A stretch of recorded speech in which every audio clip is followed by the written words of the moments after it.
उचलल्याच्या कारणावरून रत्नागिरीच्या गोपाळगडावरती वाद झाला। पर्यटकांनी किल्ला परिसरातील अंबाबाग चालवणाऱ्यांमध्ये वाद झालेला होता। संबंधित व्यक्तीने किल्ला खासगी मालकीचा दावा केल्याचा पर्यटकाचा आरोप आहे।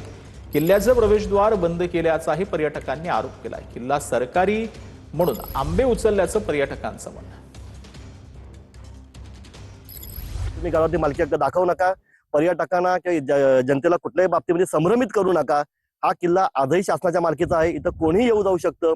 फक्त आल्यानंतर पर्यटकांनी सुद्धा खूप काळजीपूर्वक इथं वावरलं पाहिजे, कारण आता आपण ह्या लढ्याच्या अंतिम टप्प्यामध्ये आहोत। पर्यटकांना कुठल्याही पद्धतीचा कुणी जर अटकाव केला तर त्यांनी ग्रामस्थांशी संपर्क साधावा, प्रशासनाशी संपर्क साधावा। भविष्यामध्ये अशा घटना पुनरावृत्त होणार नाही याची ग्रामस्थ म्हणून आम्ही निश्चितपणे काळजी घेऊ।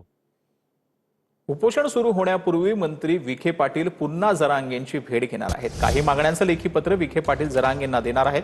भाजपचे शहराध्यक्ष किशोर शितोळे आणि प्रांत अधिकारी देखील जरांगेंना भेटणार असल्याची माहिती आहे।